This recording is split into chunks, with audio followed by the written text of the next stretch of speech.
As minhas top picks dessa semana, se eu for aportar alguma coisa, provavelmente vai ser em alguma dessas. Então, BBSE, eu estou estimando um dividendo para os próximos 2 anos, incluindo 2026, de quase 11%. Taesa começa a entrar no patamar bacana ali com um dividendo estimado de 8,5%.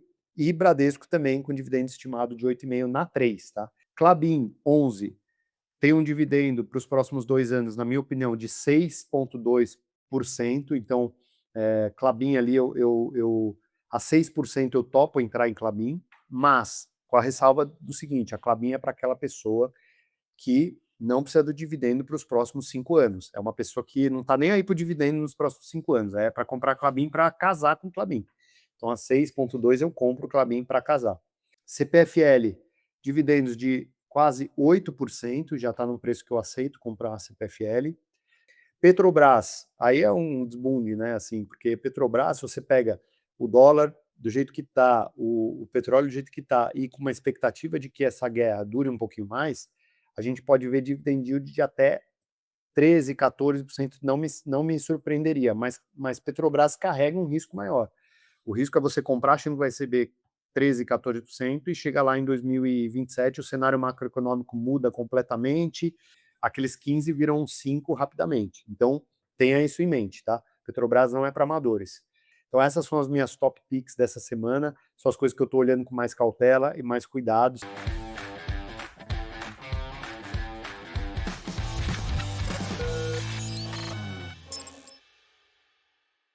Começando com o Boletim Focus, que é enviado semanalmente pelo Banco Central, e nada mais é do que uma coleta de média de expectativas do mercado em relação a vários indicadores, e é a 10ª semana seguida de alta na expectativa de inflação para esse ano, tá? Então, 10 semanas seguidas aumentando, os economistas aumentando essa expectativa de IPCA mais alto, fruto do quê? Dessa guerra, em boa parte por conta da guerra, né, do aumento do custo do petróleo, porque a commodity petróleo ela atravessa a economia como um todo, então ela passa ali pelos preços dos transportes, que acabam afetando o preço de alimento, que afeta preço de fertilizante, que afeta preço de plástico, então assim, tudo isso vai desencadeando uma inflação quase que, né, assim, ela vai se multiplicando, tá? E a Selic, como eu já tinha adiantado aí algumas semanas atrás, a Selic agora, a expectativa encosta nos 13,25 para o final desse ano, né? Lembrando que a gente começou esse ano ali com, se eu não me engano, um pouco abaixo de 12, né? E aí, assim, uma pergunta que eu faço: vocês têm noção do impacto de uma taxa de juros esse ano terminar ainda em 13,25, né? Então, vamos recapitular: a gente está vendo várias empresas aí que eram consideradas high grade de investimentos, né? Como, por exemplo, a Raizen, é, tomando aí um sufoco desses juros, né? Porque se alavancaram demais, não esperavam que os juros ia permanecer da forma como estava.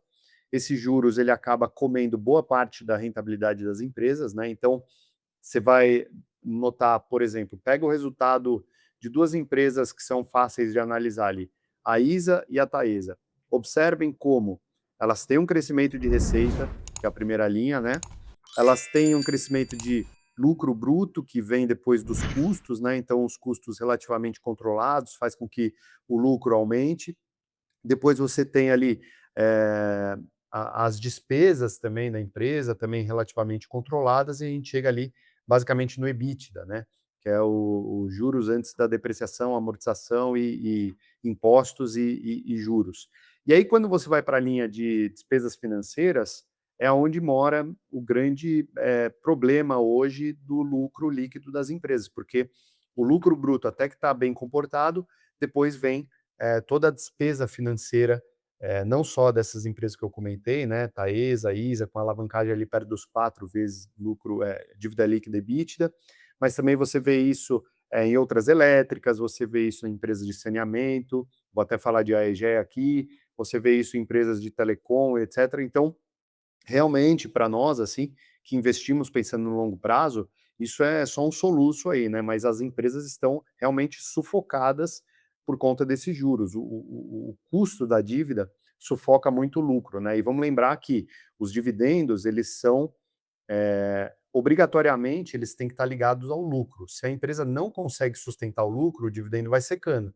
Então, ela pode gerar caixa líquido, ela pode ter uma geração de caixa muito importante ali, etc., mas contabilmente, se ela não tiver reserva de lucro e lucro para distribuir, os dividendos vão ficando menores, né? Então, isso pode acontecer. Que a Ana pergunta qual seria o meu preço teto para investir em Itaúsa. Olha, eu penso que por volta de uns R$ 12, a Itaúsa ela já comece a ficar bem interessante, tá? Eu tô falando ali de perder os R$ 12, né? Ficar nos 11,90 e poucos, etc, tá? Então, eu acho que Itaúsa ela carrega um risco que pouca gente fala, que é o risco holding, né? Então o pessoal fala muito de desconto de holding, que ela repassa os dividendos de Itaú e etc. Tem um vídeo meu inteiro falando disso, de por que eu prefiro Itaú do que Itaúsa, tá? Então, eu vou falar aqui agora da Egea. A Egea teve um problema contábil ali, reviu o patrimônio, praticamente o patrimônio da empresa caiu pela metade. Isso teve um impacto quase imaterial na Itaúsa, mas um impacto muito profundo para mim na questão do que a Itaúsa significa. Por quê? Ela deveria ser uma holding que diversifica os negócios do banco, né, ali para alguns acionistas, mas dificilmente ela conseguiu algum negócio que superou o banco no longo prazo em termos de retorno. Então, ou seja, marginalmente ela deteriora o lucro que você teria investindo no banco, né?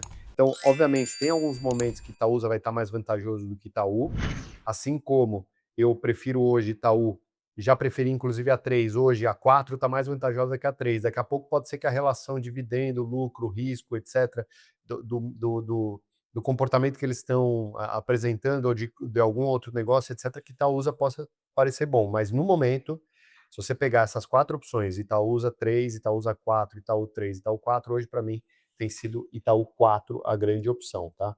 A Itaúsa ela vai liderar um aporte de US$ 1 bilhão na Egea. A gente falou aqui da Egea, daquela revisão contábil, para falar o mínimo. A Egea estava superfaturando seu balanço, tá?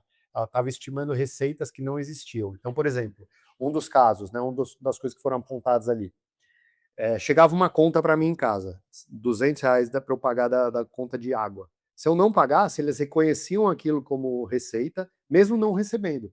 Ou seja, eles recebiam aquilo como receita, mas provisionavam um calote. E, na verdade, eles revisaram isso para, não, só quando o cara pagar que é receita. Coisa básica, parece um negócio óbvio para você, para mim também. E a Itaúsa não viu isso, olha que coisa, né? Eles têm pouco poder, né, ali de jurídico para analisar isso. Por que será que os caras não viram isso, né? O Alfredo Setúbal falando que mudou a auditoria e a auditoria nova pegou, mas que isso não abala. Achei um blá blá blá danado, como eu disse, eu não gosto de Itaúsa, eu prefiro Itaú. Mas, enfim, eles vão, especialmente para a EGEA ficar capitalizada para um eventual aporte na Copasa, eles são um dos interessados em comprar 30% da Copasa, e para reduzir a dívida, que hoje está em 3,9 vezes lucro, dívida líquida EBITDA, que queria para 3,5, né? A Itaúsa sozinha vai aportar R$ 1,5 bilhão, que, claro, para a Itaúsa não é muito dinheiro, tá? Então vamos pensar, fazer uma conta grosseira aqui. O Itaú distribui 35 bilhões por ano. Um terço disso vai para a Itaúsa, uns 10 disso vai para a Itaúsa, mas ela vai usar 1,5 para aportar na Egea, que tem um ROI menor do que o do Itaú. Então, assim, para que eu vou aportar na Itaúsa se eu posso aportar direto no Itaú, né? E assim, é uma empresa que vai exigir muito investimento, vai chamar mais capital do que isso, na minha opinião. Vai ter um ciclo de investimento de pelo menos 10 anos, então eu não gosto pensando em dividendos, tá? Tunico, para quem está retornando na bolsa, qual percentual de dividend yield se espera para se manter os aportes semanais? Estou adotando entre 7 e 8. Boa pergunta, Henri, ou Henri. Eu já falei aqui, mas basicamente eu tenho um critério diferente para cada empresa. Então, por exemplo, para Itaú, que tem uma resiliência de resultados muito importante, né? Ela consegue manter os resultados de forma muito perene, né? Aí vão falar assim, não, mas lá na Covid os dividendos caíram muito e ela deixou de pagar. Isso faz parte da qualidade que eu pago por Itaú.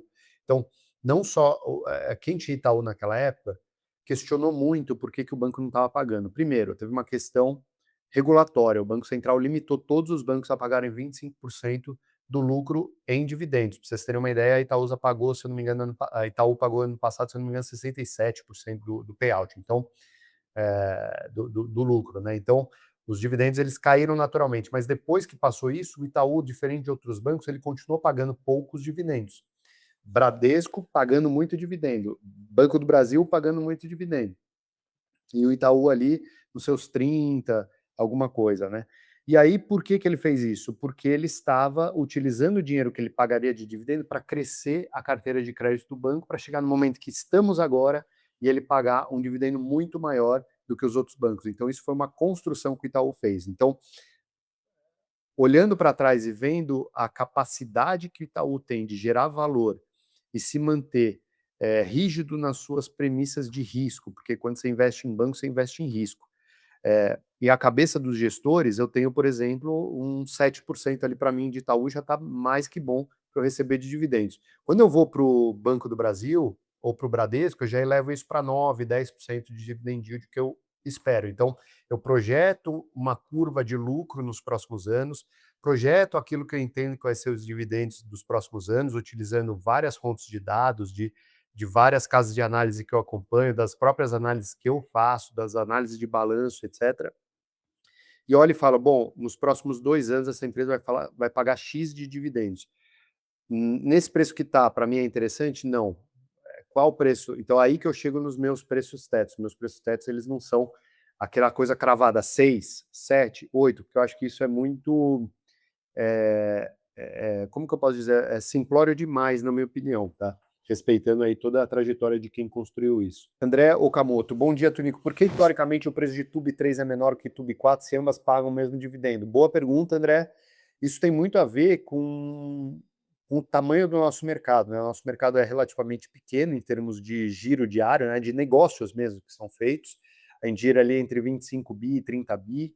Isso sei lá, deve ser 3% do volume diário americano. E basicamente o seguinte, a Itube 4, por algum motivo, compõe o índice Bovespa, não por algum motivo, tem critérios, né? O índice Bovespa, ele é uma cesta de várias ações que seguem um critério. Então, o formador desse índice, que é a B3, ela tem alguns critérios ali de liquidez, ela tem alguns critérios ali de valor de empresa e etc., que ela compõe um índice chamado índice Bovespa, que é composto ali de 60, 70 empresas, e que tem um peso cada empresa. E esse peso geralmente está ligado à liquidez daquela ação, etc. Depois qualquer lugar aí você pesquisa índice Bovespa vai te explicar isso. O que acontece? A Itube 3 ela está fora do índice, né? A Itube 4 está dentro do índice. Então vem aqui um fundo estrangeiro, ele tem algumas regras a seguir ali. Por exemplo, um FIA, um fundo de ações, ele tem que ter 67% do seu patrimônio em ações. Se ele tiver com 55 ali de ações e o resto está tudo em caixa, ele é obrigatoriamente ele é obrigado a pôr 12% em ativos de bolsa. E, geralmente o que esse cara faz? Ele se expõe ao índice Bovespa. Então ele vai lá e compra um ETF, que nada mais é do que um fundo que replica as proporções do índice Bovespa. Então, o ETF de Bovespa, por exemplo, ele é muito maior do que qualquer ETF que você pode imaginar. Então pega aí o ETF, o IDIV, né, o ETF lá que o Nubank fez maior barulho, fazendo um monte de ETF e tal, você vai ver esses ETFs têm 30 milhões de reais de patrimônio, que não é nada. 20 e poucos milhões de reais de patrimônio, e os índices aí que seguem o Ibovespa têm bilhões de patrimônio, né? Então, o próprio BEST aí que criaram, que é o ETF que não é do AGF, que eu considero um puta de um plágio que o cara fez, ele também é nada, é um pelinho ali, né? Então, tudo para te explicar o seguinte, como o Itube 3 está fora do índice, ele não negocia. Então, aquela história do Tostines, né? Vende mais porque é fresquinho ou é fresquinho porque vende mais, né? Então, o Itube ele tem uma liquidez menor. E aí, a gente começou a comprar um gap ali de quase 10% de diferença de um preço para o outro. Compramos, compramos, compramos. Aconteceu um fenômeno agora que chegou ali nos R$ 47, as duas estavam no mesmo preço, né? Aí você vai falar, pô, troca, né? Porque depois vai abrir. Não, não vou trocar, não é a nossa cabeça. E agora aconteceu o contrário, a Itube começou a valorizar mais do que a Itube 4, né? Eu acho que isso vai convergir de novo para um gap ali de 6, 7% daqui a alguns meses, tá? Para quem não tem posição em Itaú, qual o preço que dá para abrir uma posição relevante na carteira? Vamos lá. Isso mudou, tá? Eu falava de um preço aqui e, obviamente, que toda vez que tem divulgação de resultado, eu atualizo os meus modelos aqui para refletir a minha última conclusão em relação ao tema. E para mim, o preço ideal de Itaú, que você começa a ficar animado de abrir posição, é na faixa dos 38 e não, dos 37,80, tá? Então 37,80 é o preço que eu me animo bem para comprar Itaú. Isso significaria ali cair mais uns 8%, uns 6, 7%, 8% por ali. Então você vê, ó, eu estou aqui com a tela aberta, a Itaú 4 está 39,59 e a Itaú 3, 40 e 14. Então tem uma diferença aí a mais para a Itaú 3, sendo que o yield agora da 4 está melhor que o da 3. Olha que loucura. Mas é o mercado, né? O mercado tem essas irracionalidades, é importante você saber navegar nas irracionalidades do mercado. Você analisou o Banco do Brasil semana passada? Sim. O Banco do Brasil, ele frustrou as expectativas aí, né? Vou até pegar aqui minhas anotações de Banco do Brasil. Que o Banco do Brasil, para mim, saiu tanto do radar, assim, de aportes, que eu nem tenho mais olhado tanto. Mas, basicamente, né? Veio uma queda forte no ano e no trimestre, o ROI, absurdos 7% de ROI, né? Para você ter uma ideia, o do Itaú é 24, 25. Margem financeira cresce 15% ano contra ano. O custo de crédito subiu 86% em relação ao primeiro trimestre de 2025, que já era uma base fraca, né? Então, essa expectativa de dar besteira ainda permanece alta, né? Quando você vai medir a temperatura ali do paciente com o termômetro, você mede ali 38 graus, é um dos indicadores para você dar uma novalgina. No caso dos bancos, o custo de crédito, né, o que ele está provisionando, é uma forma de você analisar isso. Inclusive, lá no meu Instagram, eu postei um stories ontem, saiu no Estadão, a provisão de crédito dos bancos, né, e basicamente estável de todos, e do Banco do Brasil pulando assim. Daí eu coloquei a incompetência ou má sorte, né? Eu já tenho a minha opinião. E a revisão do guidance aponta para um lucro 17% menor do que a revisão da revisão, né? Eles já estavam fazendo revisão de guidance. Então, assim, o Banco do Brasil, para mim, foi uma frustração tremenda, tremenda. Assim, a gestão que o Banco do Brasil está fazendo, na figura do Giovanni, na figura da Tassiana ali, de os outros gestores, está péssima, está vergonhoso. Por quê? Me mostra que eles não têm controle nenhum sobre o que está acontecendo, tá? Por quê? Revisão de guidance, pessoal, você faz pontualmente. Eles revisaram o guidance 2 vezes nesse ano. Isso me mostra o seguinte: qual é a confiança que eu tenho no guidance atual? Zero, tá? Porque nada me diz que eles não podem revisar esse guidance ao longo desse ano. Então, eu vou tomar uma decisão de investimento numa empresa que nem sabe o que está acontecendo lá dentro? Não. Eu paro, espero. Chegou nos 26, R$ 27, eu vendo, mas sem pestanejar, como eu fiz aqui, tá? Vendi até a 25 para alguns clientes. Então, assim, se esse fluxo voltar, eu não vou ter dúvidas de vender Banco do Brasil. Por quê? Banco do Brasil, pessoal, olha só.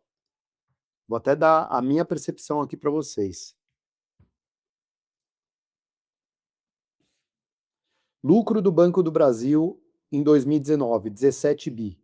Lucro na pandemia, 13. Lucro pós-pandemia, 21. Espetáculo. Lucro 2022, 31. Os caras aumentaram 50% o lucro de 21 para 22. Lucro de 23, 35. Aumentaram mais uns 15% ali. Depois 24, 37. Aí veio 25, 20. Os caras foram de 37 bi para 20. Eles voltaram praticamente para o lucro de 2019. Lucro de 2026, o que eu estou prevendo aqui? 20, tá? Porque é o ponto médio do guidance atual. Só que assim, para 2027, 28, eu estava animado até. Eu falei, bom, daqui a pouco o banco se corrige. Mas com isso, eu revi toda a minha projeção para 27, 28, 29, 30. Isso fez com que a minha expectativa de dividendo caísse muito. E hoje, eu só avalio entrar em Banco do Brasil abaixo ali dos R$ 18. Antes disso, não acho que vai acontecer nada de espetacular, porque afinal, aquele dividendo que a gente tinha de 2,65, que foi o de 2024, por exemplo, por ação, a gente está falando de 2025 um dividendo de R$ 1, 2026 eu espero também R$ 1, 2027, se for para 1,20, vai ser já um espetáculo, 1,50, depois 2029, 1,70, então assim, até você chegar nos 2,65 que foi algum dia, é uma destruição de valor absurda que o pessoal fez, né? Então isso me desanimou muito em relação ao Banco do Brasil, tá?